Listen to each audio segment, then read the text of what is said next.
Hey guys, आज की video होने वाली है ब्लैक सूट सुपरमैन, जो कि ब्लैक सूट पहनने के बाद काफी ज्यादा पावरफुल हो गया है। और इसके बाद ही इकारिस, जो कि इटरनल्स के सबसे पावरफुल मेंबर है। और सारे इटरनल्स मिलकर भी इकारिस को नहीं हरा सकते, यानी कि आप आइडिया लगा सकते हैं कि भाई कितना पावरफुल है। और इसके बाद है घोस्ट राइडर। और मुझे बताने की जरूरत नहीं है कि घोस्ट राइडर एमसीयू के कितना पावरफुल बीइंग है। और लास्ट में गॉड ऑफ थंडर थोर, जो कि ग्रेस गार्डियन वॉरियर है और इसकी 1500 साल की है। और इतने सालों में उसने अपने एज से दुगने विलेंस को डिफीट किया है। तो क्या होगा अगर ये चारों आपस में ही लड़ पड़ेंगे, तो कौन होगा इस फाइट का विनर? वेल, आज की इस वीडियो में हम यही जानेंगे, तो वीडियो के अंत तक जरूर देखना। सो चलिए बैटल की शुरुआत करते हैं। सो अगर पहले इकारिस की बात करें तो इकारिस इटरनल्स का मोस्ट पावरफुल मेंबर है। और इसके चलते उसके पास बाकी की जो इटरनल्स है उनकी सारी पावर्स है, जैसे कि like Superman strength, agility, speed, reflex, durability वगैरह वगैरह। और इसके अलावा ये कॉस्मिक एनर्जी को मैनिपुलेट कर सकता है, एनर्जी ब्लास्ट कर सकता है और सुपरमैन की तरह अपनी आंखों से बाहर कर सकता है, मतलब आंखों से गोली मार सकता है। और इसके अलावा उसकी एज 5000 साल की है, मतलब ये थोर से भी बड़ा है। तो समझ सकते हो कि भाई इसके पास कितना ज्यादा एक्सपीरियंस होगा और ये कितना ज्यादा पावरफुल होगा।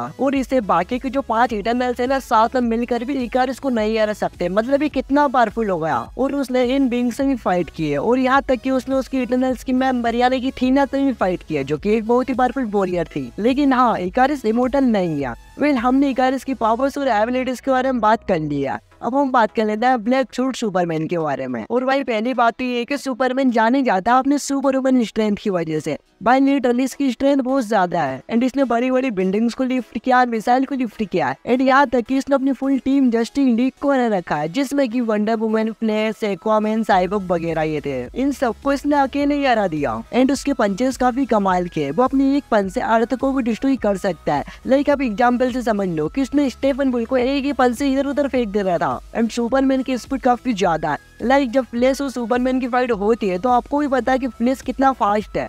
फ्लैश लाइट ऑफ स्पीड से ट्रेवल कर सकता है, बट फिर भी सुपरमैन उसको डिटेक्ट कर लेता है और उस पर अटैक भी कर देता है। मतलब आप समझ सकते हो कि भाई फास्टेस्ट मैन ऑफ लाइट को डिटेक्ट करके उस पर अटैक कर डाला। और इसी स्पीड से सुपरमैन फ्लाई भी कर सकता है और इसके रिफ्लेक्सेस भी काफी ज्यादा कमाल के हैं। और अब तो उसने ब्लैक सूट पहन लिया, मतलब अब वो सन की एनर्जी को ज्यादा एब्जॉर्ब कर सकता है, यानी कि उसकी पावर अब डबल हो चुकी है। और सुपरमैन की ड्यूरेबिलिटी की बात करें तो उसने स्टेफन वुल्फ के एक्स को ऐसे ही बुझा दिया, मतलब फूक मार के, मतलब फू फू, मतलब भाई जैसे चाहे फूक मार रहे ऐसे ही बुझा डाला। एंड उसमें जनरल जोड के भी काफी ज्यादा पंचेस दे रखे हैं। और डोम्सडे, जो कि लिटरली सुपरमैन जितना पावरफुल था, उसने सुपरमैन को एक तरफा मार ही डाला था, फिर भी सुपरमैन ने उसको अच्छी खासी टक्कर तो दे ही दी थी। सो हमने ब्लैक सूट सुपरमैन की पावर्स के बारे में जान लिया। अब हम जान लेते हैं घोस्ट राइडर की पावर्स के बारे में। लेकिन उससे पहले मैं आपको बता दूं कि भाई हम यहाँ पर केवल मूवीज के बेस पे कर रहे हैं ना, कॉमिक की नहीं। सो घोस्ट राइडर के पास सारे सुपरमैन फिजिकली स्टिक है, लाइक जैसे कि Superman strength, durability, speed, agility वगैरह वगैरह। बट उसकी मेन पावर है हेलफायर। वो उसे यूज करके किसी भी चीज को अपना बना सकता है, किसी भी चीज पर हाथ रख के मतलब उसे चला सकता है। और सबसे मेन चीज उसकी आंखों का मायाजाल, जो कि आपकी अंतरात्मा को दुनिया का सारा दर्द महसूस करा सकती है। और भाई की स्पीड भी काफी ज्यादा है। और ड्यूरेबिलिटी पहले इतनी नहीं है क्योंकि वो 2 मिसाइल से नॉकआउट हो गया था यार, फिर भी मतलब बहुत ज्यादा है, फिर भी अगर अपन देख के चले तो इसे। लेकिन हाँ, भाई की एक बात है कि भाई इमोर्टल है, मतलब वो कभी मर ही नहीं सकते। आप उन्हें नॉकआउट कर सकते हो बट आप उन्हें मार नहीं सकते। लेकिन अगर आपने उनको नॉकआउट कर दिया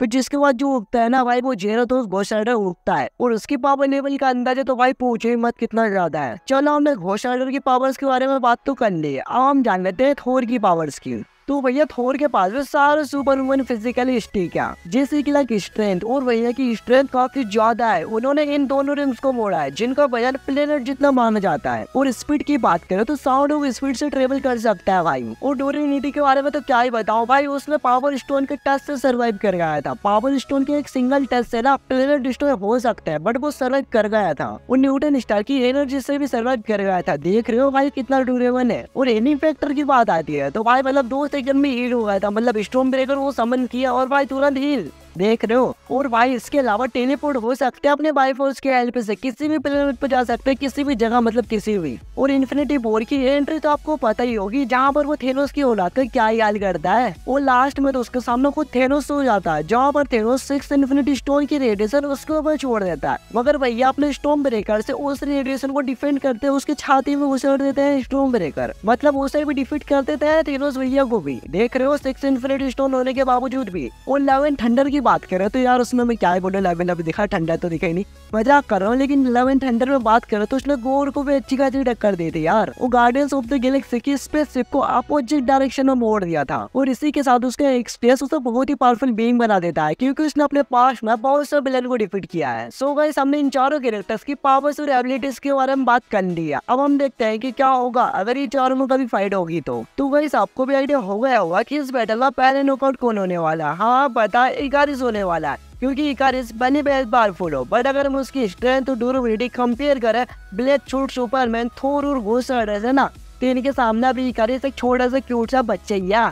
तो अब इस बैटल में हमारे पास 3 कैरेक्टर्स बचते हैं, यानी कि थोर, सुपरमैन और घोस्ट राइडर। अब इन तीनों में से कौन नॉकआउट होगा तो वो होगा सुपरमैन। क्यों? क्योंकि देखो भाई, अगर सुपरमैन थोर से लड़ने जाएगा ना तो भाई देखो थोर की तो कोई वीकनेस नहीं है, मगर सुपरमैन की वीकनेस है कि उसे सन की एनर्जी चाहिए हील होने के लिए। अगर मान लो कि थोर ने अपनी लाइटिंग स्ट्राइक कर दी जिससे कि सुपरमैन हार्म हो गया, चलो लाइटिंग स्ट्राइक छोड़ो, अगर स्टॉर्म ब्रेकर या मिलियनेयर से उस पर अटैक कर देता है, अगर मान लो सुपरमैन कभी हार्म हो जाता है तो भाई वो हील ही नहीं होगा। क्योंकि अगर आपने देखा है कि थोर जब भी अपने स्टॉर्म ब्रेकर या लाइटिंग समन करता है ना तो चारों तरफ बादल काले हो जाते हैं, तो सन दिखेगा ही नहीं। तो जब सन ही नहीं होगा तो रोशनी कहाँ से आएगी, तो रोशनी नहीं आएगी, सन नहीं होगा तो भाई सुपरमैन ने हील कैसे होगा। अब यहाँ पर तुम्हारा क्वेश्चन होगा कि अगर सुपरमैन ने थोर पर हमला कर दिया तो थोर कैसे हील होगा। तो भाई थोर को हील होने के लिए किसी सन की जरूरत नहीं है, वो अपने स्टॉर्म ब्रेकर से तुरंत हील हो जाएगा। तो यार यहाँ पर मुझे लगता है कि अगर थोर ने अपने स्टॉर्म ब्रेकर से या मिलियनेयर की लाइटिंग स्ट्राइक से सुपरमैन को डैमेज कर दिया तो शायद सुपरमैन हील ना होने की वजह से वो हार मान लेगा। तो यार यहाँ पर मेरे ओपिनियन से इस बैटल में सुपरमैन नॉकआउट हो जाएगा। अब इस बैटल में हमारे पास 2 कैरेक्टर बचे हैं, यानी कि थोर और घोस्ट राइडर।